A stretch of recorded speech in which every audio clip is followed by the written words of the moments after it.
life looks okay but feels off on the inside, this is where we talk about it all. Hi, friends, and welcome to This Shit Can't Be It, where we have real, unfiltered conversations about rising through the hard things, reclaiming our personal power. So, whether you're here for inspiration, motivation to be seen, or even just some tools so that you can start to learn how you can heal and grow on your own, you're in the right place. I'm your host, I'm Ann Weichel, and today I'm going to be diving into resilience in real life, real time.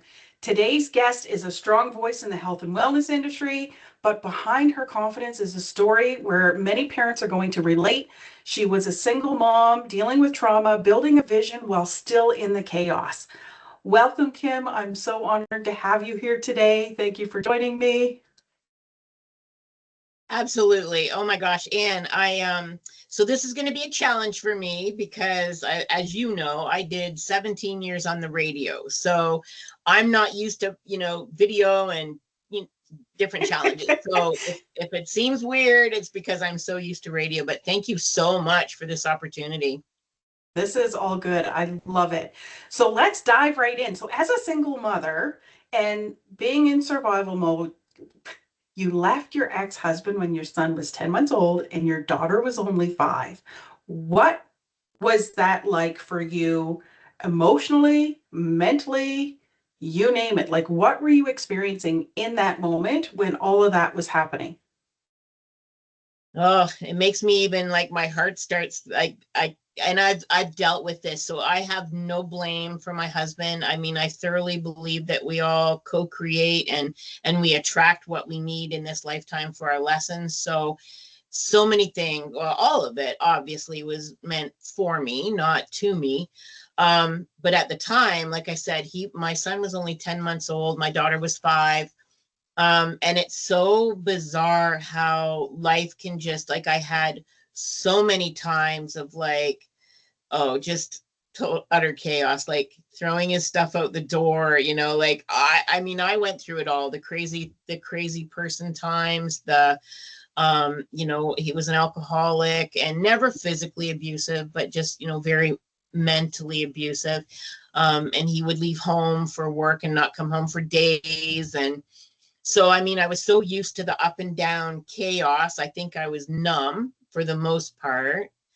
But the day that I left, it had been a long weekend and we had gone camping, and it was just like, it was like the final straw, right? Like the last Yeah. thing.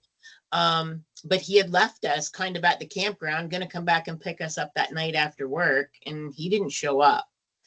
And so there I was with my son in a playpen and my daughter, and not enough diapers or food or whatever. And so I just went into reaction mode, called a friend. The friend came and picked us up, took us home, and I switched. My Mhm. brain literally switched within that night. He came home at some point in time throughout the night. I really don't know when. And so the next morning, he just got up and left for work, and I got up and packed.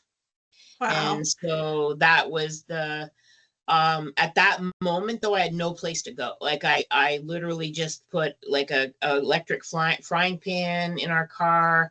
I gathered up everything I would need for my son, food or whatever. I told my daughter we were going camping because she was old enough, right? And we were going camping, and I had no idea where I was going, to tell you the truth. But my aunt, who was like my mom, I knew she was gone away for the weekend in Niagara Falls, and I always had a key for her house. So we just went there, and I told my daughter we are going to stay at Skip's till she got home. We were watching her house. You just do all that. And of course, he didn't know where we were. And then I was numb. I just went into like planning or robot mode or whatever you want to call it. But yeah, the feelings were just, yeah, I think honestly, I think that particular frame of time was just numb, just do what you got to do, take care of things and move forward. Yeah. Yeah. You go in robot mode for sure. So, how did you support all of you at that stage? Because there's a lot of women and a lot of parents out there that are going to relate to your story where they feel trapped, stuck. and they want to make that move, but they're not sure how and what that looks like. Like, obviously, you had a ton of trust at some point that shit was just going to work out. Yep. So, how did you then take steps to support you all at that point? Oh, and it divine. Like I believe, like I'm not a very religious person, but I do believe in divine intervention. And obviously, I had put out enough prayers before that, right? And I had asked for help, mentally. I had a wonderful family support at the time. My mom had already passed away. That's another story for how I got in the wellness industry. But at that time, so if Nicole, I would have been 28. Yeah, I was 27 when my son was born, and 25 when Nicole was born, or sorry, 22 when Nicole was born. So whatever age I was, but anyway, I had amazing support. My mom was gone though by that time, so I didn't have my mom, but I had my aunt who was like a mom, and my sister, and so I had an amazing support team, who were more than happy to see me get out of there. I mean, you know how it goes. They didn't trash the situation when I was in it, but they were always there to pick up the pieces, right? And so yeah, I just made some phone calls. No cell phone back then, so I had to go from house to house or wherever I could call. And so just made a few phone calls. I ended up, because I grew up in a little village that had a couple different campgrounds and stuff, and my family was well known there. One of the people that owned a campground, they ended up having a cabin that somebody was gone for this was in like September, so they had a cabin that was going to be sitting empty. It was just all fell into place, and so we stayed in this actual cabin. So again, I was able to tell my daughter we're just camping, right? And she was so used to her dad never being around. I mean, that was the sad reality, right? Yeah. And at the time, I worked for Sears Canada, so I took care of what I had to take care of the days that I was there, and babysitters and all of that. And then some really good friends at Sears. Everybody stepped right in, and they were amazing. And so another friend, she said, Kim, we've got this house on my husband's family farm, and when the parents had passed away, they just never did anything with it. And so she said, you know what, we'll get an auction going, we'll get the house cleared out, we'll get everything ready, and you can just rent the house. And so we spent probably a month in the cabin until all of that was ready. But then that it was wonderful. He still didn't know where we were, and I don't remember at what time, what point along the way that he did find out. But that's when some of the real chaos started, right? If I can't have you, nobody is gonna, and like la la la la la, and like all of that. So yeah, that was a long, long time ago. So that would have been, well, like I said, Jordan was born in 87. So like by 88, 89, we were doing this whole journey. But Wow. I've always, honestly, Anne, like I attribute a lot of it to when I was young. I had a very chaotic life. My mom was bipolar. My dad was an alcoholic. So I learned very young to adjust to chaos. Not that that's good for your nervous system, and the trapped trauma, but it was a known thing to me to juggle those balls, right?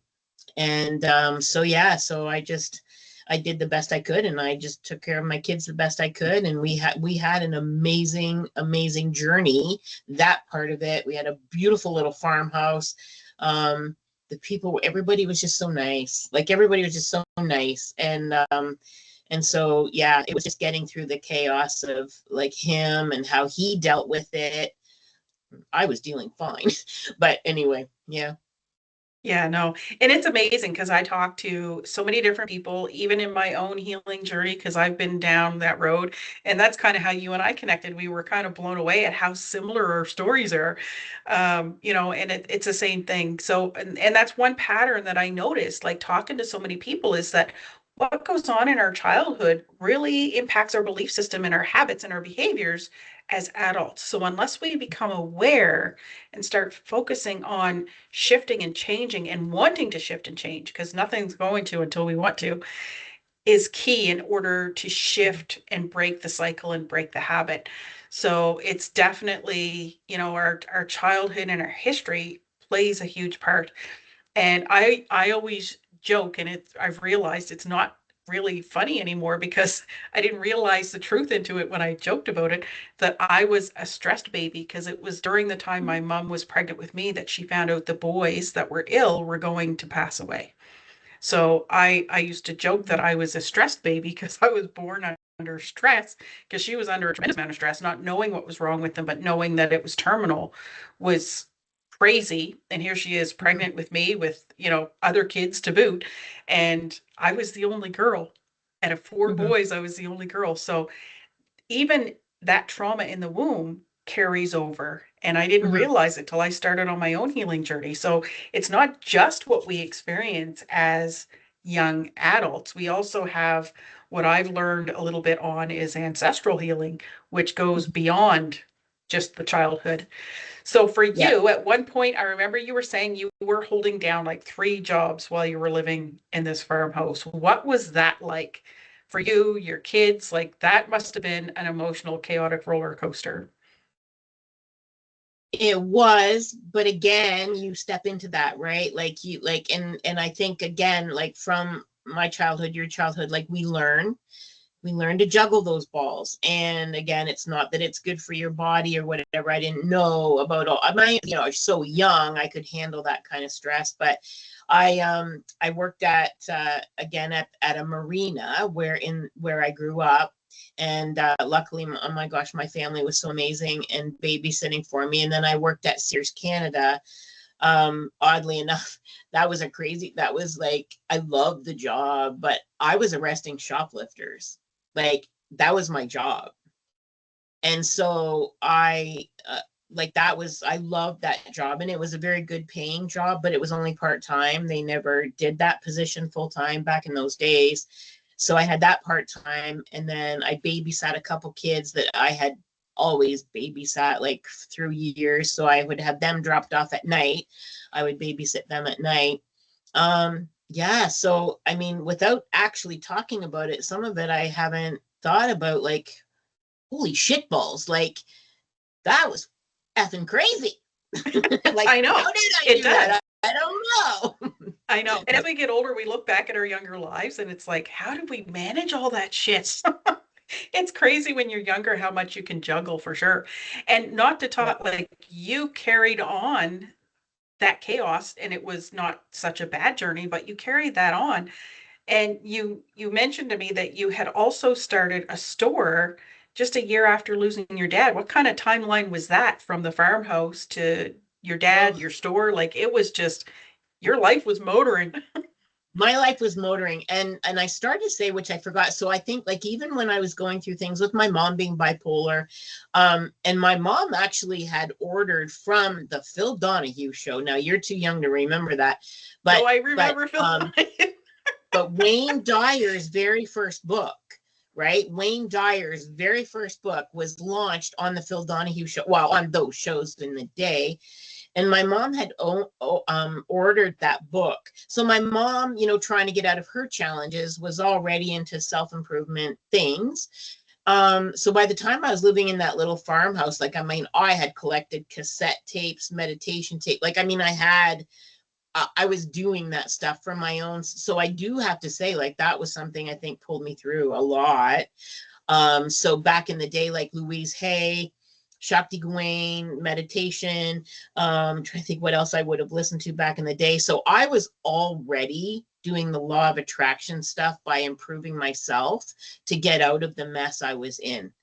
And so I was the one at work, helping other people and, whatever. So, those timelines would have been, well, my dad had a sudden heart attack. My mom had actually died of a failed triple bypass. That was a whole different thing of how I got into, like, eventually got into wellness. But when my dad passed away of a sudden cardiac event, would have been, should have written this down. So that would have been 1990, 1991. Yeah, in that time frame anyway. So that's when I started getting like, I'm not going to have my kids on prescription drugs. Like I saw my mom die, I saw my dad die, and that pattern was already like, that's got to be changed. Like, I'm not going down that path. So that's when I started to, again, like think of things and started educating myself just for my kids. And then the natural progression, like after all of that, I ended up with a man that I worked with at Sears. Him and I started to date, and that was very terrifying because my ex had actually threatened to blow my head off with a shotgun, and we lived out in the middle of nowhere. And so that was going on, and then my dad passed away, and then like I just ended up, the safety thing was I moved in with my partner, my boyfriend at the time, and then we eventually got married. But so during that time frame of working at Sears, again, changed too because I was able to get a full-time position at Sears. But get this, I went from arresting shoplifters to being the Elizabeth Arden makeup girl at the Sears cosmetic counter. You can't make that stuff up. Like, where do you go? Like, so I went from wearing sweatshirts and blue jeans and looking like I just went shopping. It didn't matter. I could show up to work looking like I just came from the barn. It didn't matter, right? And then I went to high heels, skirts, like lipstick. Like I Full on just like had makeup. this whole identity thing. My whole life shifted. Which along with that, it started to build up my self-esteem because the things that he would say, like, nobody's ever going to want you and you'll never get anybody with two kids. Like, I mean, the stuff, right? So anyway, long story short, I ended up just one day at the Elizabeth Arden counter helping it's my famous story, but it's a true story. I was helping this lady pick out a red lipstick, and she was very wealthy, and I'm a single mom, but I dressed the part, but like I was not able to pay most of my bills. And so I would just like have these moments where these women were spending like oodles of money on things, right? So I'm standing at the counter one night, it was a Friday night, and I remember having all of the red testers out, and she needed a perfect red lipstick, and one was too blue and one was too pink and one was too coral, and I felt myself shift out of my consciousness, and I just totally, like, I remember looking up while she's looking at a lipstick, and I just thought, Kim, you're worth more than this. And that was my moment. Like, I am not going to do this my whole life. And I had already started researching health and wellness for my kids. And so I told my boyfriend, partner at the time, like, we got to open a health food store. Like, I'm going to open a health food store.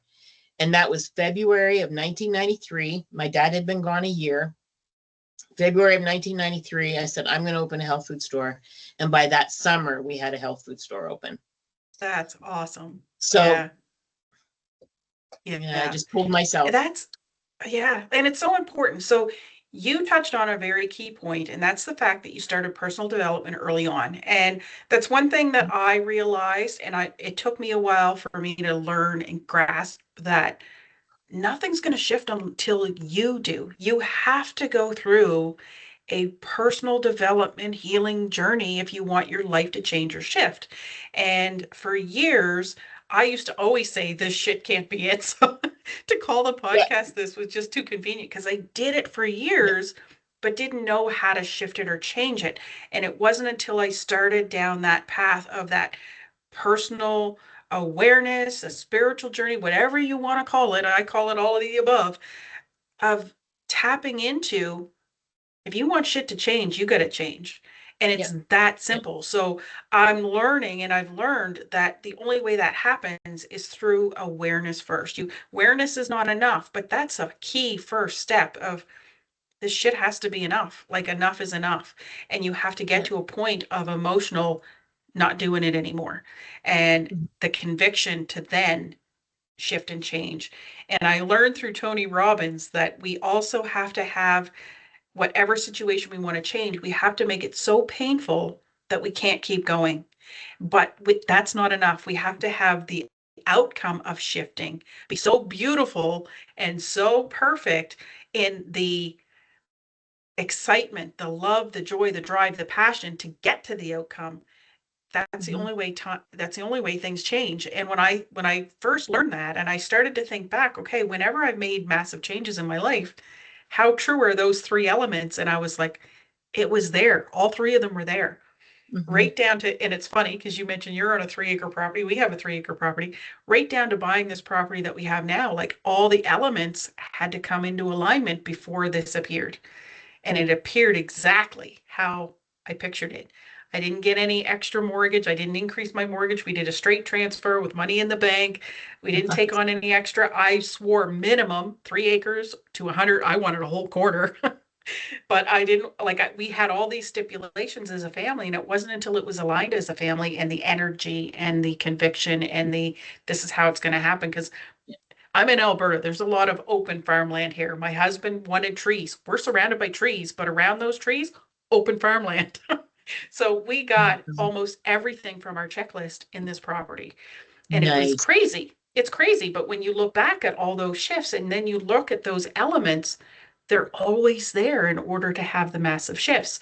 So, Yeah. and it's, I want to bring this up. We can just touch on it briefly, but Mhm. emotional abuse and narcissism, like this is key because my mom was abused physically, mentally, emotionally, all facets. And I didn't even consider narcissism to be an aspect of my upbringing because Mhm. through her experience with her previous husband prior to my being born. But I did a speech and it was recorded and I had uploaded it to YouTube. And it wasn't until somebody watched it and contacted me and because they had gone through a narcissistic relationship, how much narcissism was actually in my life because it was never labeled or brought to my awareness, the awareness piece, and how easy that's around us. And we don't Mhm. always see it or recognize it or know it. So for Mhm. you, having that emotional abuse and dealing with that narcissism, how did Mhm. that impact you as a mother and your kids during that time frame? Well, let's give ourselves some grace on that because the word narcissism has become a label just in the last few years. I mean, even when I started Yeah. my wellness store, I mean, I had a naturopathic doctor, I had two nurses that were doing therapeutic touch. Like I was in the wellness industry and that word was not used. So I'm not a big fan of labels. So that part of it, whether he was a narcissist, it doesn't matter. It's how I interpreted it. And so you can only interpret things based on your history. So, yes, of course, I interpreted it the way I was raised or, whatever. How far it went back, I don't know. I've studied a lot of different things. Greg is a Psych K practitioner. He doesn't do it as much anymore, but I know about the subconscious programming from before birth, even. And so, yeah, there were things that were put in place. But I also believe that it was part of my purpose. And the only reason I can say that is because, and this, I didn't know about this until like a few years ago, but my aunt, one time my aunt, that was my mom, my second mom, we were having dinner and I jokingly said, because both of my siblings had black hair and I had blonde hair. And I used to joke like, oh, I was probably adopted or I belonged to my aunt and uncle or whatever, right? Like I always had that weird little, like as a joke, because I knew I looked like them. I know. But, and I remember saying that to my aunt one time and she said, Kim, I can promise you, you were not adopted. And I said, well, what do you mean? She got very like stern about it. And I said, well, what? She'll tell you later. I said, no, no, no, you're not going to tell me later. Like, you're not going to drop that bomb at supper and then not tell me. And so she said, that my mom had been very sick with bipolar. And the doctor had said to her, my parents were all done with my brother and sister, like they were done having their family. And the doctor actually convinced my mom to get pregnant to fix her. So when my aunt told me that, because they thought hormonally getting pregnant would, fix her. Balance. Yeah. So when my aunt told me that, and again, it was not that long ago, a few years, and a light bulb went off, and it was like, well, that's why I want to fix everybody. Like I would have known that, I would have heard that, I would have felt that in utero, I would have, picked up on that I had to fix my mom when she was sick, and, be nice to my dad because that's how I would fix that. And so trying to fix my husband or whatever, right? So was he a narcissist? I don't know. I just know that my purpose in life, and I gratefully take that on, has been to use all of that. And whether I fix one person or 100 people on my radio show or whatever, that doesn't matter. It's just a part of me. And so I really don't know all the different Yeah. labels that people that I've helped, right? Like people that I've Yeah. helped along their journey, whether it was him and that was my part in his life, or, people at the Elizabeth Art Encounter. I don't know. So yeah, I don't feel bad about any of it. Like I just look at it as like, hopefully I've helped somebody with my story. Okay, so you really hit on a deep purpose of why this podcast even exists, because same boat. And you know what? As you're saying that the different hair color that you adopted, I'm laughing because I was the same way. Mom told me that all the boys were born with blonde hair. I was the only one born with black hair. And I used to always say growing up, I felt like I was the black sheep. And I used to Yep. always say, I'm adopted. I'm adopted. Like mom always wanted a girl. She had all boys. I'm adopted. I'm adopted. But now that I'm older, because I was tiny when I was younger, and now that I have weight on, I actually am a spitting image of my mother. So it's like, you can't say that anymore. But it was the same thing. Like the So, hair color yep. between me and them was like night and day. And I used to Yeah. always say, I'm adopted. I'm adopted. And they used to say, no, you're not. So Yep. that leads me. And I'm glad you brought that up because the whole point is that finding, and I feel for you, like based on our conversation, that your journey, you didn't have a moment of clarity, that it just seemed to flow Mm-hmm. because, and that's one thing that drove me to starting up my company, Dynamic Living Lifestyles, and in this podcast and everything I'm doing, is that you, myself, everybody on this earth, we've had some shitty cards dealt Yep. called life. We all have it. It's called life. But we can either stay in victim mode of it or we can take it and utilize it for good. We can take it, try to help others through the same things that we've been through because we've been through it. We've walked that path. And for years, I knew I was here for a bigger purpose, but I never really understood what, didn't know what, because I was in that rat race of working a 9 to 5, doing my job, and I didn't hate my jobs, but I didn't love them either. There was no passion behind those jobs, but I didn't hate them because I was still helping people. So there was some level of satisfaction, but not a passionate drive. And it was funny because for me, when I came up with the name Dynamic Living initially, it came to me during a meditation when I'm like it just popped in and I'm like, I literally said to myself, like, what the fuck is that? Because Mm-hmm. it had Yep. no meaning. I Yep. didn't love it, but I knew it was going to be a business name. And I didn't love it at the time. But now that I've evolved, because I didn't even have anything to put into it at the time, it was a name that popped in. And now that I've evolved, and as I continue to evolve, it's like it's perfect. Because when I went to register the business name, Dynamic Living, it was already taken. So my website is dynamicliving.ca, but I had to add lifestyles to the end of the business Yes. when I registered it because it was already taken. And I thought, this is perfect because it's all about finding what is your individual dynamic life look like. And it's Yep. different for everybody. And back in our 20s, we think money and title is key. Then you have kids and you realize that's bullshit. Yep. Everything shifts and changes. But Yep. then when you start looking at how life has transformed who we are, who we become, and the constant evolution, literally till death, it doesn't stop, that nobody arrives and it's all a journey. And the whole point, I think, of most people's existence is to go through what we went through to help others get through it as well. Yeah. And until we realize that, we stay in that victim mode. And until we embrace it, that's when we're able to get to a flow state of being able to help other people through whatever it is they've been through. And like you say, sometimes it just flows and we don't recognize it. Because I was like you, like the narcissist term was never in my vocabulary until somebody said from my talk of what my mom went through and then what I went through after my mom died. The narcissism was always in the picture somewhere, somehow, some way. And it's like, holy Mhm. shit. I had no idea that that was even happening, like No, totally oblivious to it. no. So for you, where that turning point wasn't really an aha moment, it was kind of part of your life flow. What made you really dive into learning and taking that and making it your superpower when it come to the health and wellness industry? Like how, what made you dive into health and wellness so deeply that you went on this soul bidden journey of learning so much around health and wellness and creating the wellness store and getting to the point of where you are today?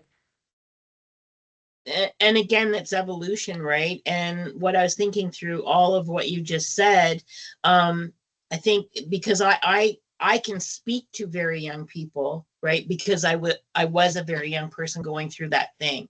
But now I can also speak to 65-year-old women, or well, anybody 65, but because of, because so if you think about your life like you're born with like a empty toolbox, and everything you put a new tool in, right? So you might have started with a screwdriver, and then you needed a hammer, and then you needed a power drill, and then you needed a chainsaw, right? To cut that shit out of there. Like, so you have all these tools to go through different stages. So I don't really know there was any one thing. I know the whole health food store started because I did not want my kids on antibiotics anymore. The doctor wanted to put my son on a puffer because it might be, he doesn't have asthma, but let's try it.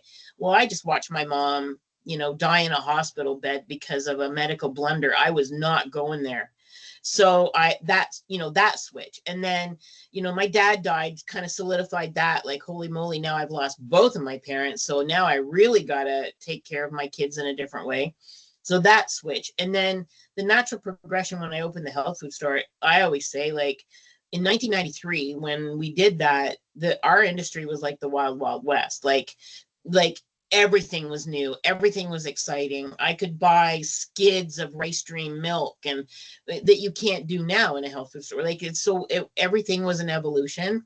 And then we franchised my store, so I learned more about marketing and like all of that. But all through all of that, I was building on the confidence that I didn't have going through that insane amount of time with that alcoholic man. So I wasn't the same person, and you're not the same person. You can't put your foot in the same stream twice like that. It just like life flows, right? So what I do tell people to get is Wayne Dyer did a movie called The Shift. And I really strongly recommend that because it's kind of like a documentary movie or whatever, but it was something that Greg and I watched a long time ago. And it is so pertinent to what you're asking, because at every stage of your life, so when you're in your 20s, you have a shift. When your parents die, it's another shift. When you lose a job, it's another shift. And we can't you don't want to drag that stuff with you. I mean, that's the shit that is, well, so what it is, what it is. But so people like you and I can learn, and hopefully everybody listening learn from those shifts, and you're going to be in a different spot, right? And sometimes you shift, and that partner that you're with didn't shift with you, and it could have been a business partner, a life partner, or even your own family. I mean, so when people make those shifts, hopefully they can mend relationships, and everybody can go with you. But there wouldn't have been any one thing. It's just that toolbox. I used to call it a makeup box because I had, blush and like all that stuff. But Still tools. during COVID, I actually stopped wearing makeup because I was spraying silver in my eyes, silver, right? Colloidal silver. And I realized that you can't do that when you got mascara on, because the next customer comes in and you've got mascara dripping down your face. So I stopped wearing makeup for that period of time. But anyway, it's no, it's a journey. And I think people, it's hard when you're in it. I am not about to say it was easy. I am not about to say I didn't cry myself to sleep, or uh, just like be on my knees just asking what the fuck is, like, what I've been through it all, and when my parents died and my aunt died, like, I've been through it all. But if you look at it as a journey, you're going to go through that shit and just gather the strength to keep going, because things do get better. 100%. And it's funny because, like I say, I named this podcast "This Shit Can't Be It" because I used to say that a lot. But you just said my second most repetitive sentence, and that was like, "What the fuck?" Like, I used to say that so many Well, times, especially at work when things were stressed, because yeah, my last job was very high stress, high demand. So if you're in a situation right now when we have parents that are listening that are stuck, they're feeling trapped, tapped, capped in all areas of life, what yeah. advice would you give them based on the journey that you've experienced in your lifetime and where you're at right now in life? What is the best tips that you can give parents that are struggling? Well, depending on where they're at, either reach out to somebody, and because I've been through hell and back in the last 4 years, again, a whole different situation with my aunt being put in a senior home, and like it was against her wishes, and like I've gone through some other shit. But if you don't have somebody that can lift you up, do not talk to friends that are going through worse shit than you. Please don't. I mean, you can do your best in that situation, but find somebody that can lift you up. But in this world, in this day, I tell you, podcasts, videos on YouTube, find the things that resonate with, that make you feel better. Get yourself switched to a better vibration, and that could be going out and putting your feet on the ground or whatever. But when you do come up upon something that is really, really bad, you got to know for a fact that if you stay in that shit, you'll attract more shit. And so it could be like a flat tire. I tell my son all the time, like, the law of attraction isn't that you're going to have that same thing happen, but you could go out tomorrow and have a flat tire or spill coffee on yourself right after you had that shitty thought. So I just tell people, switch it, figure out what works for you. If it's a favorite podcast or like I had my toolbox of cassette tapes, but people that can motivate you and make you feel better. And you mentioned Tony Robbins, definitely a fan. Les Brown, I don't know if you've ever watched any Love Les Les Brown. Brown. He was the first Yes, guy that motivated me to get into speaking. that's the thing, right? And I used to do Yeah. a lot, like I did a lot of speaking in my past, but I just haven't lately. But just find somebody, if you're religious, find somebody. I love Joel Osteen. I'm not religious, but there are times when I want that. And start to understand. A recent thing that I never knew about is called Kabbalah, and I don't know if you've ever. So Kabbalah has been another phase of things that I've learned, because it put together more pieces of, like, you come here with they call it your tikkun, but you come here with these lessons, and if you don't learn from those lessons, you keep repeating them in some way or shape or form, right? Whether it's after death or Yeah. whatever. But and understanding that we have this empty vessel, and in order to get all of your goodness from the light, from the creator, from God, whoever, you need to match that vibration. And so if you stay in that really low place, it just keeps going. But the minute you lock yourself in with somebody that you trust, that you believe in, that you feel better.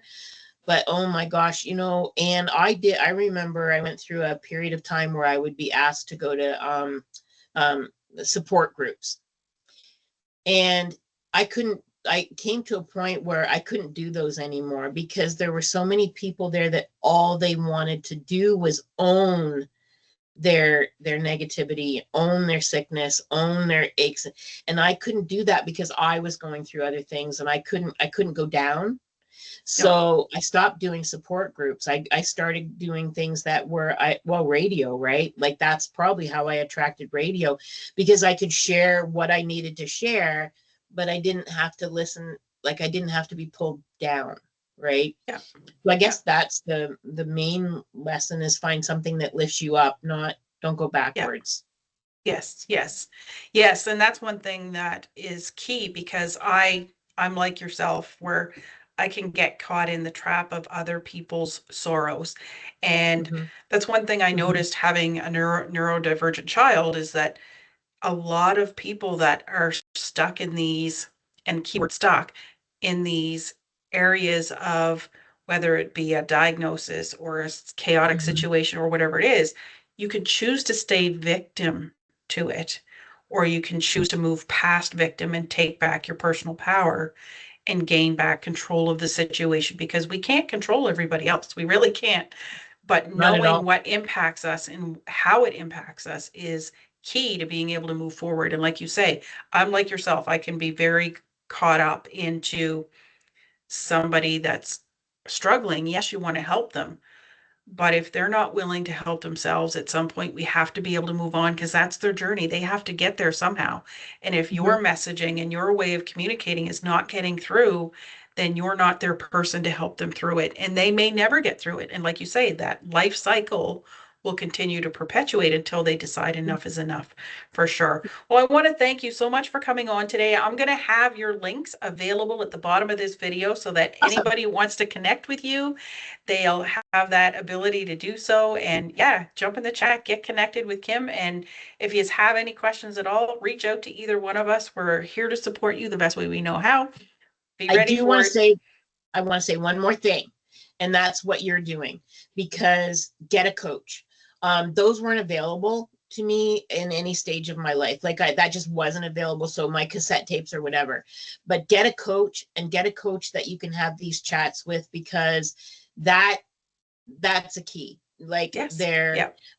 they're not you, they're not in your life, they're not, they're not in the box thinking with you, getting down and dirty and complaining and bitching and moaning and whatever, but they're gonna be lifting you up. So I'm a firm Yeah. believer in getting a coach. I have a coach. He actually is through the Bob Proctor stuff. So we do general things, but I thoroughly believe in coaching. And so, if Yeah. it is a young parent, reach out to you, Anne, because honestly, it's Yeah. so important to not, and your friends and your family, they know your past, Hmm. and so they will side with so and so, or they'll complain about your ex because that's where you're at.